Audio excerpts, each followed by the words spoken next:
Bom dia a todos, queridos e queridas companheiros e companheiras de jornada rumo à luz, rumo à ascensão espiritual e planetária. Tudo bem com vocês, meus queridos, minhas queridas? Então, hoje é domingo, dia 13 de abril de 2025 e nós vamos juntos dar continuidade à nossa jornada 2025, uma nova escolha através dos ensinamentos de um curso em milagres. Hoje estamos na lição de número 103, que declara: Deus, sendo amor, é também felicidade. Então, o objetivo dessa lição é basicamente nos ajudar a nós modificarmos, o conceito equivocado que nós temos a respeito do nosso Criador, Porque o nosso conceito a respeito do nosso Criador é muito equivocado, Nós não vemos Deus como amor, Nós vemos Deus como alguém que está pronto para se vingar de nós, de algo que nós tenhamos feito, Nós vemos Deus como uma figura punitiva, vingativa, julgadora, que está lá em cima prestando atenção nos nossos malfeitos e esperando a primeira oportunidade para nos punir. Não é verdade isso? É isso, Então vamos lá. Deus, sendo amor, é também felicidade. A felicidade é um atributo do amor, não pode estar à parte dele, nem pode ser experimentada onde o amor não existe. O amor não tem limites, estando em todos os lugares. Portanto, a alegria também está em todos os lugares. Mas a mente pode negar que isso seja assim, acreditando que há brechas no amor, nas quais o pecado pode entrar, trazendo dor ao invés de alegria. O que me lembra aquela outra lição, Hoje eu escolho a alegria de Deus em vez da dor, Essa estranha crença quer limitar a felicidade, definindo o amor como algo limitado e introduzindo uma oposição naquilo que não tem limites nem opostos. Assim, o medo é associado ao amor, e os seus resultados vêm a ser a herança de mentes que pensam ser real o que tem feito. Essas imagens, que na verdade não têm nenhuma realidade, dão testemunho do medo de Deus, esquecendo que, sendo amor, Deus tem que ser alegria. Hoje tentaremos mais uma vez trazer esse erro básico à verdade, ensinando a nós mesmos: Deus, sendo amor, é também felicidade. Temê-lo é ter medo da alegria. Temer a Deus é ter medo da alegria, Começa os teus períodos de prática de hoje com essa associação, que corrige a falsa crença de que Deus é medo. Ela também enfatiza que a felicidade te pertence devido ao que Ele é. Permite que essa única correção seja colocada na tua mente a cada hora de vigília no dia de hoje. E dá boas-vindas a toda a felicidade que ela traz, à medida que a verdade substitui o medo e a alegria vem a ser aquilo que esperas para tomar o lugar da dor, Todos nós. Como Deus é amor, ela te será dada. Reforça essa expectativa muitas vezes ao longo do dia e aquieta todos os teus medos com esta garantia benigna e totalmente verdadeira. Deus, sendo amor, é também felicidade, e é a felicidade que eu busco hoje. Não posso falhar porque busco a verdade, Então, Deus, sendo amor, é também felicidade. E aí, como é que a gente fica com isso? Uma das coisas que eu sempre busco enfatizar aqui com vocês é obviamente não sou eu que busco enfatizar isso, É Jesus que busca enfatizar isso. Que o nosso grande problema, o nosso problema real, é o desconhecimento da nossa verdadeira identidade, Então, nós achamos que somos pecadores, miseráveis desgraçados a quem Deus abandonou, Nós nos esquecemos de que nós somos filhos de Deus. Nós deturpamos a mensagem de Jesus, nós deturpamos, o sistema de pensamento do ego, que era dominante naquela época, que ainda hoje é dominante, fez com que nós acreditássemos que Jesus dizia que ele era o único Filho de Deus, né? E que ele teria sido enviado por Deus para pagar pelos nossos pecados. Então a coisa ficou pior ainda, né? Então nós temos esse problema com a nossa identidade e nós pegamos essa nossa identidade egóica, que é o que nós achamos que somos, projetamos em Deus e construímos um Deus egóico. Esse Deus vingativo, esse Deus punitivo, esse Deus que quer nos pegar, esse Deus que está no nosso encalço, esse Deus que vigia os nossos malfeitos, não é isso? Então é exatamente isso que a gente faz. E a partir daí, nós nos esquecemos, né? Quer dizer, a partir daí não, isso vem antes. Como nós nos esquecemos que nós e Deus somos um, e que a separação é impossível, nós criamos essas identidades egóicas, né? Decidimos que a gente ia brincar aí no parquinho, né? No playground, na caixa de areia do ego, né? Como diz o Dr. Kenneth Wapnick. Então, o que Jesus nos ensina? Jesus corrige essa percepção equivocada, corrige essa ideia. Ele corrige a nossa imagem de nós mesmos e a nossa imagem do nosso Criador. O nosso Criador nada mais é do que uma fonte de eterno amor, né? Ele não tem forma, ele é impessoal, ele é o nosso Criador e nós estamos conectados todo o tempo com essa fonte, porque não existe vida à parte da vida de Deus, né? Essa vida que a gente tem aqui, ela é uma sombra pálida da nossa vida verdadeira, mas ainda é uma vida, né? Não é a nossa vida real, né? Mas ainda é uma vida. Nós estamos muito identificados ainda com os nossos corpos, né? Então, Deus sendo amor é também felicidade. Então, Deus é amor, Deus é felicidade. Aí, anteontem nós declaramos, a vontade de Deus para mim é a felicidade perfeita. E ontem nós aceitamos a vontade de Deus de felicidade para nós. Eu compartilho a vontade de Deus de felicidade para mim. E hoje nós declaramos que Deus sendo amor é também felicidade, né? Muito bem, né? Hoje eu acho que eu acabei me esquecendo de comentar com vocês, ou se comentei já tem muito tempo, me esqueci de lembrar a vocês ontem. Hoje foi a festividade, né, do Santuário Roseau, lá na Setionoia, na Academia de Treinamento Espiritual Sul-Americana de Ibiúna, que é para onde eu vou todo ano, pelo menos uma vez por ano, né? E foi a festividade do Santuário Roseau, é a festividade da gratidão aos antepassados, né? E a palestra da preletora maravilhosa, Marie Murakami, começou com ela dizendo que a festividade não era pelos mortos, não era uma festividade pelos mortos, era uma festividade para celebrarmos a vida, porque a vida transcende a matéria. Então vocês vejam a total mudança de percepção. Nós não estamos lamentando os mortos ou agradecendo aos mortos, né? Ah, fez tanto para mim, vou agradecer, agora morreu. Não, não morreu.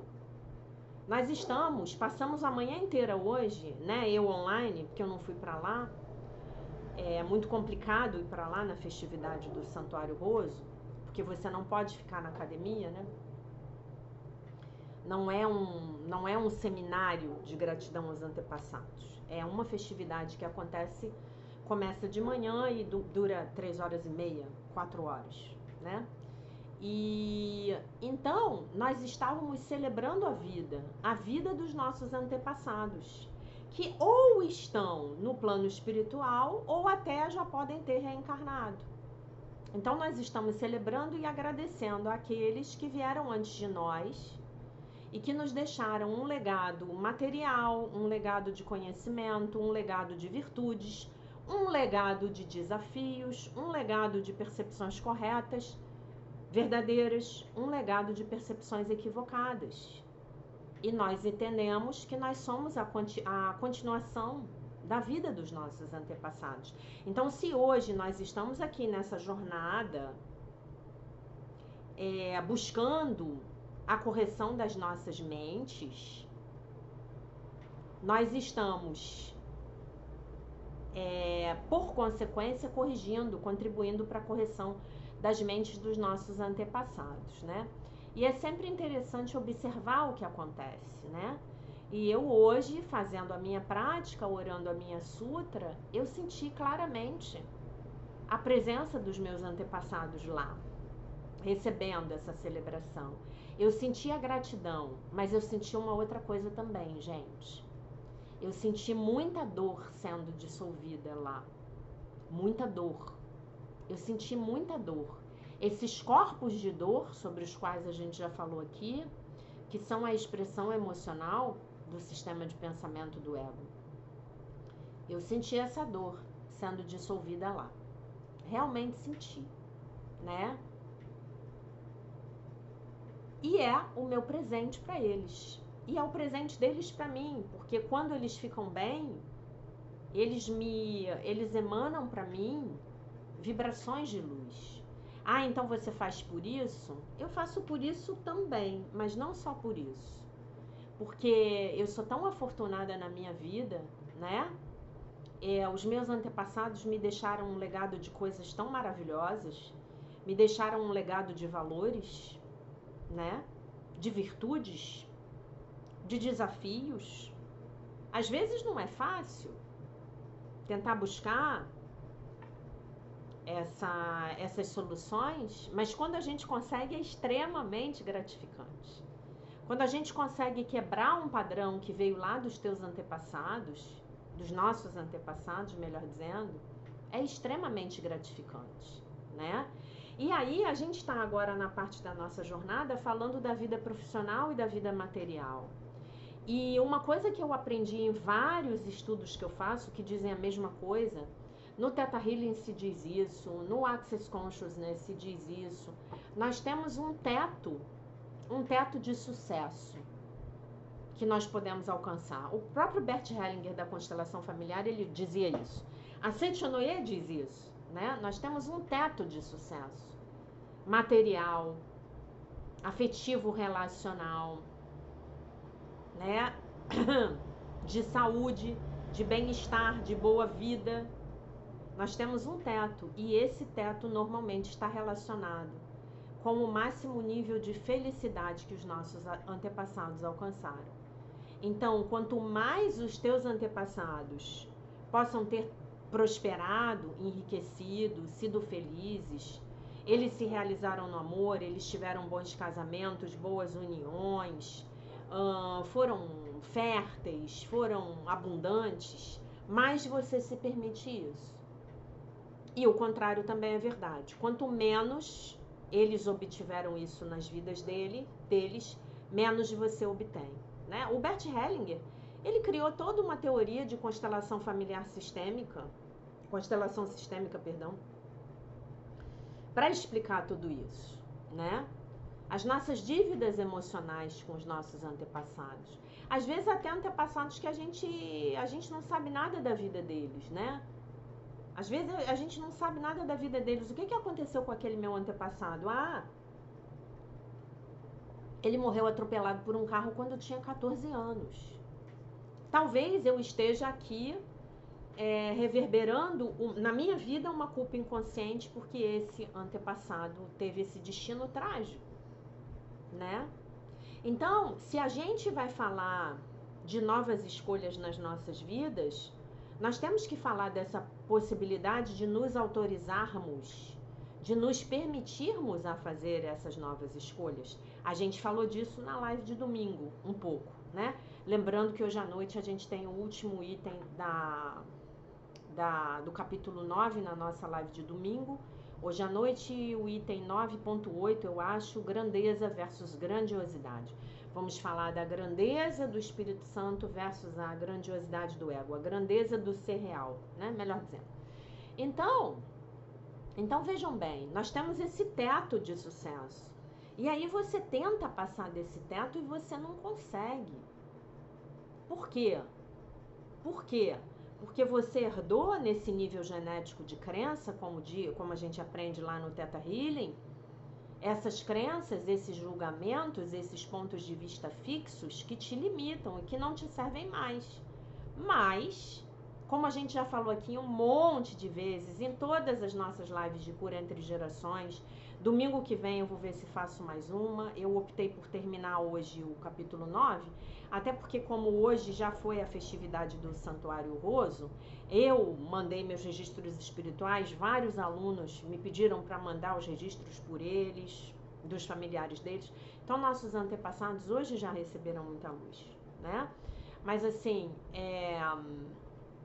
nós decidimos que essas programações de pobreza, de perdas, de insucesso profissional, de frustração com a própria carreira, de infelicidade na profissão, que isso ia acabar na gente. A gente se comprometeu com isso, não nos comprometemos? Né? Mas é importante que isso venha à nossa consciência hoje, né? Hoje, se eu não estou enganada, foram convocados 1.300.000, mais ou menos, registros espirituais de antepassados. Gente, olhem isso. Com 1.300.000 registros, nós cobrimos todas as famílias do Brasil, eu tenho certeza. Vou contar para vocês. Hoje foram para Ibiúna presencialmente pessoas do México, Argentina, Paraguai, Bolívia, Chile, Colômbia, Venezuela, tá precisando muito. E participaram online pessoas de Portugal, tinha gente de Portugal lá presencial também, República Dominicana, Guatemala, Costa Rica. Vocês já imaginaram? As pessoas pegaram os seus aviões e vieram para essa festividade que é a maior do mundo, para celebrar, para agradecer aos seus antepassados. Isso é uma tremenda limpeza no nível genético de crença dos seres humanos. Porque nós estamos levando a mensagem, a verdade, o homem é o filho de Deus, para os nossos antepassados, as nossas raízes, meus amores, minhas amoras. Hoje é um dia de muita luz. Hoje é um dia abençoado. Hoje todos nós recebemos a cura. Mesmo que você fale assim, poxa, Jaque, mas eu não sabia e eu não mandei os meus registros espirituais. A sua família estava lá. Em algum nível, você pode ter certeza. A sua família foi convocada. E aí eu vou contar para vocês o que aconteceu comigo. Eu estava lá em Ibiúna, no carnaval, e eu já preparei lá e paguei, né, porque a gente tem que pagar, os meus registros espirituais para agora, para a festividade do Santuário Roso. Já deixei lá tudo pago e organizado. Só que eu tinha perdido a minha lista dos meus antepassados, que eu sei os nomes, que são minha mãe, que já faleceu, meus avós, meus bisavós e alguns tios e tias, né? Essa era a minha lista. Talvez aí algo como uns 12 nomes, talvez. E aí eu não lembrava de muitos. Aí eu fiz aqueles que eu lembrava e fiz os registros do sobrenome da família, né? Quando você não sabe o nome do antepassado, você faz o sobrenome, você faz o registro para a família. Eu também faço esses registros, né? E aí, meu pai esteve aqui comigo tem 2 ou 3 semanas, não me lembro. Ele me disse o nome do meu avô, que estava faltando. Eu liguei para Copacabana, pedi o registro do meu avô, pedi o registro de um tio meu que morreu agora, deve estar fazendo agora 2 anos, talvez, morreu, infelizmente, em muita ilusão, né? E fiz mais 2 registros. E os outros registros eu tinha perdido, eu não sabia onde estava a minha lista. Aí, quando foi na quinta-feira, eu tô trabalhando e mexendo no meu e-mail pessoal. Quando eu comecei a mexer no meu e-mail pessoal, tinha uma caixa. Eu resolvi dar uma olhada no que tinha na caixa de rascunhos. Gente, dentro da caixa de e-mails de rascunhos, tinha, não sei por que cargas d'água, o mesmo e-mail que eu mandei para Seichonoye em 2020, em plena pandemia, com os nomes de todos eles, para a festividade de 2020, que foi online. Foi feito online. Foi presencial lá, mas com poucas pessoas, todo mundo usando máscara e tal, né? E eu achei todos os nomes lá. Aí eu liguei para Copacabana imediatamente, falei, minha amiga, você pode preencher ainda registro para mim para mandar para a Biúna? Ela falou, posso. Ela fez os registros e eu paguei. Aí eu comentei com ela, falei, você acredita que esses registros, esses nomes apareceram para mim desse jeito? Ela falou, Jaqueline, são histórias e histórias, né? Então, os meus antepassados me deram o seguinte recado: nós não queremos ficar de fora. E todos os que eu tenho os nomes deles foram enviados. Os que eu não fiz é porque eu não tinha como, né? Aí hoje a preletora Maria Murakami, ela estava contando que são essas coisas que você vê dentro da Seichonoye assim, uma atrás da outra. Ela estava contando na palestra dela. A cerimônia está lá gravada no canal da Seichonoye, depois se vocês quiserem assistir Orar a Sutra, assistam, né? Vai ter uma agora que vai começar às 2h, se vocês quiserem participar também. Não sei se vai dar tempo de fazer o upload do vídeo e vocês assistirem, mas enfim, podem assistir depois, o tempo não existe, né? E aí ela estava contando uma história de que ela estava lendo os registros na hora da cerimônia, fazendo a convocação das almas. E aí um registro caiu no chão,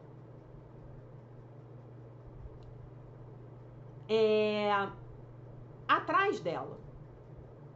E quando ela foi pegar, ela se virou para trás e viu uma preletora, amiga dela, que estava fazendo a leitura também, a convocação. E ela falou, você pode fazer a leitura para mim? Porque caiu no pé desta outra preletora. A preletora pegou o registro e fez a leitura. E depois foi contar para ela que era o registro que ela própria preletora tinha feito para um menino que ela tinha abortado no passado. Não sei se foi intencional ou se foi acidental. Vocês podem acreditar nisso? Então, é a espiritualidade, né, gente? Então, esse teto de sucesso, ele tá muito relacionado, na minha opinião, aquilo que os nossos antepassados puderam obter. A uma vida boa, ou eventualmente a uma vida ruim que eles possam ter tido, né? Eu tenho uma aluna aqui, e ela, quando ouvir essa aula, ela vai saber que eu tô falando dela, que ela tem passado por problemas que surgem do nada, problemas familiares que surgem do nada, e ela é empresária. E eu tenho insistido com ela que são problemas que têm a ver com culpa inconsciente, que precisamos trabalhar a limpeza dessa culpa. E aí, todos os nomes dos antepassados que ela pôde obter foram lá. Fizemos os registros e mandamos para a Ibiúna, né? E aí, o que me ocorreu hoje, sabe? Hoje, durante a cerimônia, talvez os antepassados dela estejam conectados comigo, porque eu estou intermediando esse processo, né? Ela é judia, de família. Me veio claramente que tem uma questão relacionada com os antepassados dela que morreram em campos de concentração na Segunda Guerra Mundial. E foram vários, né? Então, assim, como é que a gente corrige isso? Eu só sei corrigir de duas formas, quer dizer, de três formas, né? Ou você faz uma constelação familiar, que é uma ferramenta que eu já não uso mais na minha vida, porque para mim já o trabalho que eu faço na Setionoye para mim já substitui, eu prefiro hoje, mas já fiz muita constelação, constelação já trouxe muita cura para minha vida, né? A constelação é justamente o reconhecimento de que a vida dos nossos antepassados, as raízes dos nossos antepassados afetam as nossas vidas hoje, é esse reconhecimento. Não por acaso esse conhecimento é obtido pelo Bert Hellinger com povos tradicionais da África, né? E como é que a gente corrige isso? Do ponto de vista da Setionoye, que é o mesmo do ponto de vista da cura entre gerações, que eu tenho feito as lives com vocês. Ela não gosta das lives, ela não se conecta com as orações, e tudo bem, cada um tem a sua preferência. É você mandar luz para os seus antepassados. Mas também tem uma outra parte, né? Para que a gente possa parar de criar esse tipo de situação desafiadora nas nossas vidas, nós precisamos também olhar para esses antepassados e talvez falar até uma frase de cura que a gente costuma falar para eles na constelação familiar, né? Eu sinto muito pelo seu destino. Eu sinto muito que você tenha precisado viver esse destino. E agora, em sua honra, meu antepassado, minha antepassada, não importa se esse antepassado é distante, se esse antepassado é próximo, eu vou fazer algo de bom da minha vida, em sua honra, em honra da nossa família.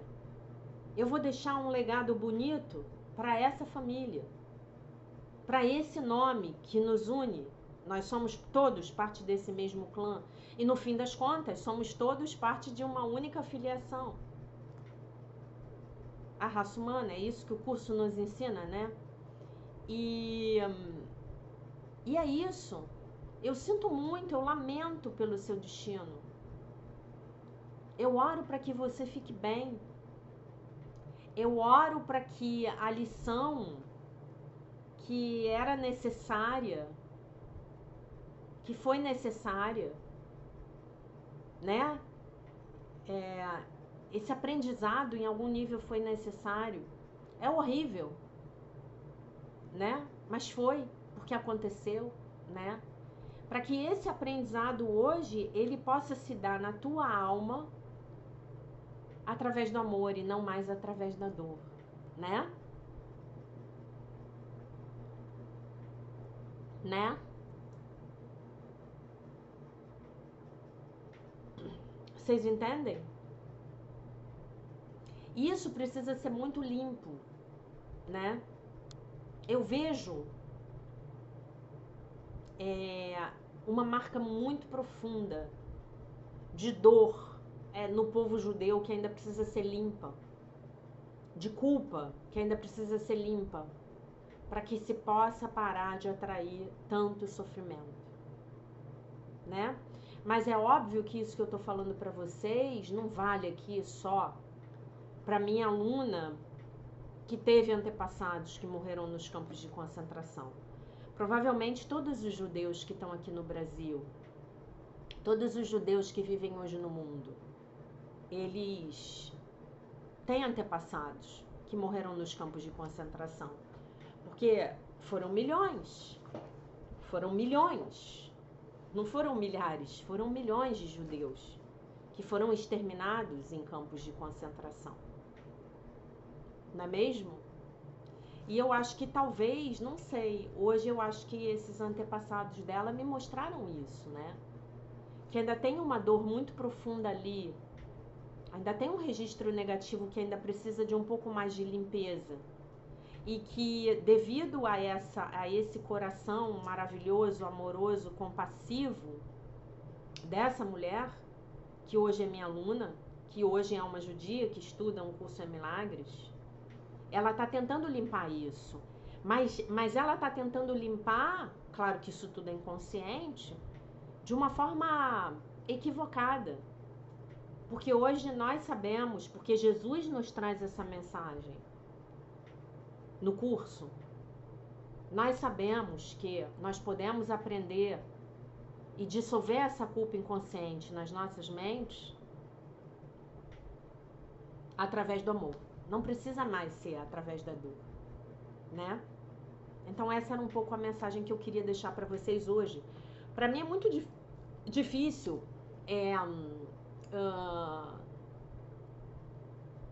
passar por uma cerimônia, da magnitude da cerimônia de gratidão aos antepassados do Santuário Roso e não falar disso no meu vídeo, entendem?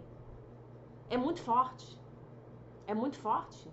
porque eu sinto essas coisas, porque eu vejo, né? Uma outra aluna minha que me mandou os registros, eu tenho a impressão de que a antepassada dela apareceu aqui em casa para me agradecer. Antes mesmo da festividade. Tem 2 semanas que eu mandei os registros dela. Tem 2 semanas que essa pessoa apareceu. E aí? Como é que a gente faz?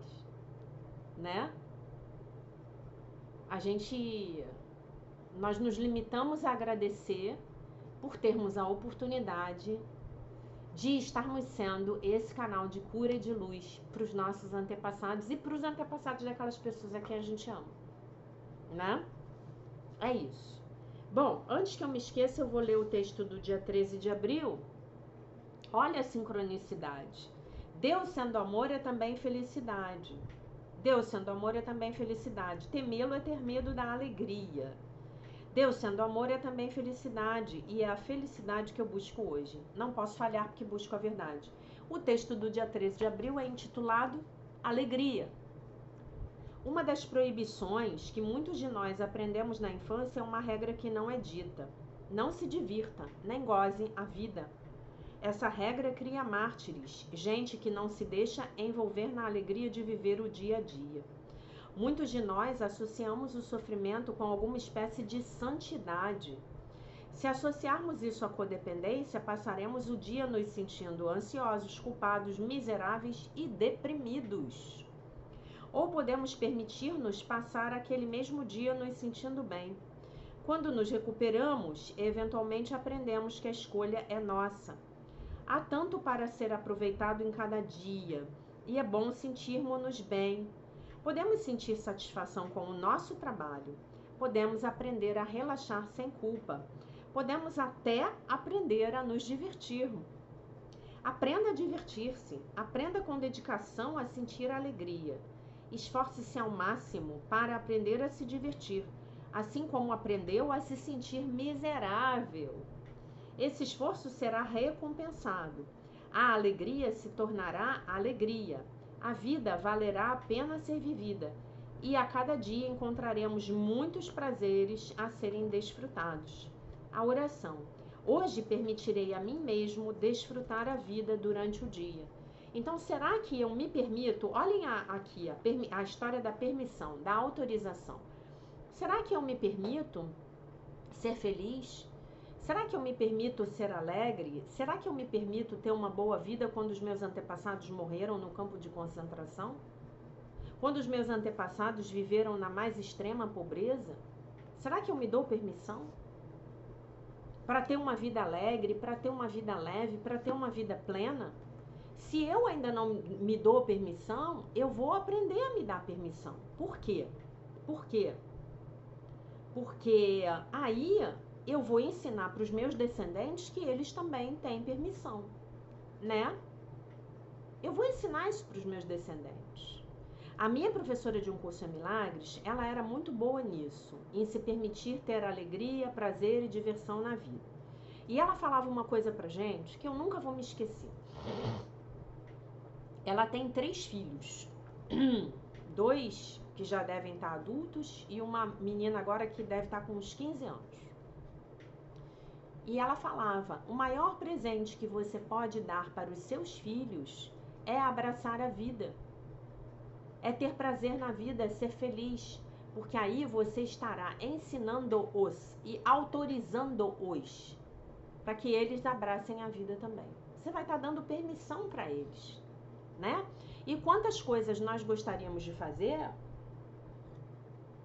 mas porque não nos foi permitido lá atrás, por conta dos julgamentos, das crenças limitantes, dos pontos de vista egóicos, das percepções egóicas dos nossos pais e dos nossos antepassados, nós não nos permitimos ainda hoje.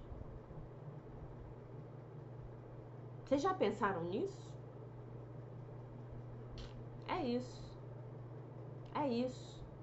É sobre isso. Tá bom? Eu vou ler um pouquinho mais do nosso livro Milagres no Trabalho, tá bom? E aí o subtítulo da sessão que eu vou ler agora é Você não é o seu corpo. Falando de maneira geral, se a presença está criando espaço na sua mente para você escolher a sabedoria e a compaixão, então é a falta de presença que é criada quando esse espaço parece ser inacessível. Da mesma forma, quando você não pode pensar com amor, você não pode entrar em contato com o seu eu superior. E, em resultado disso, você não pode se comportar com inteligência espiritual ou com qualquer outra forma de inteligência. Tá? No meu trabalho, eu treinei centenas de profissionais de diferentes formações e vale notar que sempre há uma coisa que parece rotineiramente bloquear a nossa presença de liderança no trabalho. Vocês têm alguma ideia do que isso possa ser? Algum palpite? A resposta é o desrespeito que é percebido. Como a maioria de vocês provavelmente já experienciou, não há nada como, aí eu acho que ela quer dizer, né? Não há nada pior do que você ter sido ignorado, você ter sido diminuído, ou você ter sido confrontado, para que isso então abra as comportas dos julgamentos e cause, né, na gente uma completa perda de compostura, né? Então a pessoa vem e te dá um esbregue, né, muitas vezes não merecido, e você se acaba. Você imediatamente se perde de si mesmo. Ah, Jaque, isso já aconteceu com você? Recentemente, inclusive. Comentei com vocês quando aconteceu em janeiro, né? Essa é outra importante diferença a ser feita entre a inteligência emocional e a inteligência espiritual. A propósito, porque se você isola o sentimento de desrespeito e olha estritamente a partir do ângulo da sua inteligência emocional, então você será guiado a ferramentas que regulam a sua estabilidade emocional. Se você quer ferramentas que regulam a sua estabilidade emocional, então por favor volte para a jornada de cura da criança interior, durante a qual eu ensinei 200 ferramentas para vocês poderem escolher as que vocês preferem para trabalhar a cada dia do ano, tá? Muito bem. E isso pode incluir uma combinação de exercícios de respiração profunda, consciência das suas sensações corporais, você se entregar, sentir esse desconforto e por aí vai. Todas essas práticas são importantes quando se trata de criarmos o espaço mental em branco que é necessário para a tomada de decisão sábia. Isto é, frase minha, para que o Divino Espírito Santo possa ser ouvido por você. Porque falar ele está falando. A grande questão é que você ainda não está se abrindo suficientemente para ouvi-lo. Tá bom?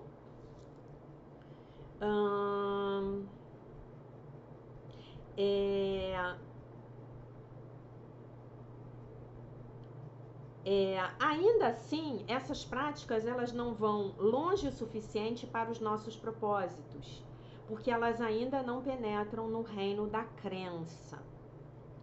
Antes que sigamos um pouco mais nessa ideia, entretanto, eu gostaria de fazer uma pausa e observar o contraste para observar o contraste entre a inteligência emocional e a inteligência espiritual. Porque isso não é uma tentativa de desvalorizar a relevância da inteligência emocional. A diferença que eu quero salientar aqui é que apenas quando a inteligência emocional está profundamente entranhada no corpo e nos mecanismos do cérebro em particular, então, enquanto isso aconteça no corpo, a inteligência emocional está no nosso corpo e está gravada no nosso cérebro, porque os nossos registros de trauma estão todos gravados, carimbados nos nossos cérebros. Então, a inteligência espiritual não está relacionada com o corpo de forma alguma. Isso não estou falando isso para dizer que você não deva aprender mais sobre o seu corpo e sobre as neurociências por trás do comportamento humano. De fato, quando se trata de coisas que fazem com que nós atuemos de forma não profissional, inclusive com esse desrespeito, percebido, é extremamente útil saber, por exemplo, que um corpo sob estresse envia menos oxigênio à parte do cérebro que resolve os problemas. Na verdade, envia menos oxigênio para o cérebro em geral. Por isso que a gente tem que fazer atividade física. Para isso que os exercícios de respiração profunda, os pranayamas da yoga, servem. Para a gente se oxigenar, né? Ok?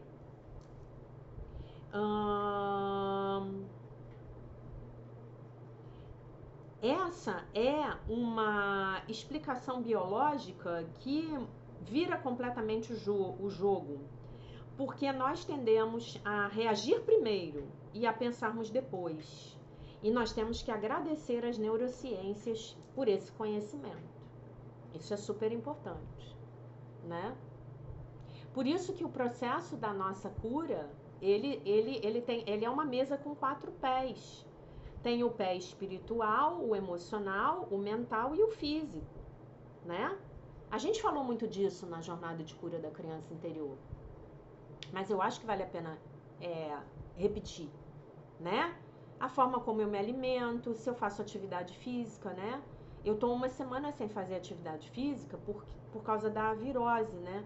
Eu já tô subindo pelas paredes, né? Hoje eu fiz um pouco de Tai Chi Chuan em casa, né? Por quê? Porque o corpo se habitua, o corpo quer, o corpo pede, tá bom? Então, sim, é importante que você compreenda que o corpo, enquanto você ainda está nele, também é importante para essa inteligência espiritual, esse quociente de inteligência espiritual que ela chama de QS, e eu vou repetir aqui o QS, né? E a partir da perspectiva, e o curso nos oferece uma perspectiva, de que nós somos muito mais do que apenas um corpo. Como já cobrimos no capítulo anterior, que a gente já leu, o meio, isso significa, que ver a si mesmo como um corpo físico, enquanto você vê a si mesmo como sendo parte de um eterno estado de amor, significa que você tem que ver, né, que você tá aí nesse corpo físico, mas você precisa ver também que você é parte de um estado eterno de amor, que está conectado a toda a vida. Então, se está conectado a toda a vida, claro que está conectado aos meus antepassados, né? No capítulo 1, eu comecei desenvolvendo a ideia a respeito dos superpoderes do QS, e oferecendo questão, a pergunta milenar, o que é Deus? Né? E aprendemos com o curso, como com muitas outras tradições espirituais, que Deus é descrito como sendo amor incondicional. Então agora vamos colocar a nossa atenção para o motivo pelo qual nós não sentimos essa presença de amor incondicional nas nossas vidas a cada dia, e em especial nos nossos ambientes de trabalho, tá bom? E aí ela vai continuar aqui, tá? E eu paro por aqui, ela já abre uma nova sessão, ela vai explicar aqui algumas coisas a respeito do ego, né? E só no próximo capítulo que a gente vai começar mesmo a falar das questões profissionais mais em profundidade. Eu não ia ler esses primeiros resumos iniciais, porque são coisas que vocês já estão carecas de saber, mas aí eu pensei assim, ela escreveu um livro e ela está desenvolvendo ideias e ela está encadeando as ideias umas nas outras, né? Então é importante respeitar o conhecimento que ela está trazendo, e a gente repetir essas verdades do espírito nunca é demais, porque a gente sedimenta, solidifica, tá? Repetindo a nossa lição. Deus sendo amor é também felicidade, Deus sendo amor é também felicidade, temê-lo é ter medo da alegria. Deus sendo amor é também felicidade, e é a felicidade que eu busco hoje. Eu não posso falhar porque busco a verdade, tá bom? Meus amores, minhas amoras, se Deus permitir, hoje à noite a gente tem o término, o encerramento do nosso capítulo 9. Então eu conto com a presença de vocês todos hoje às 19 horas, tá bom? Eu deixo vocês então com a paz de nosso Senhor Jesus Cristo, com um beijo imenso. E se Deus quiser, nós nos vemos hoje à noite. Bye, bye.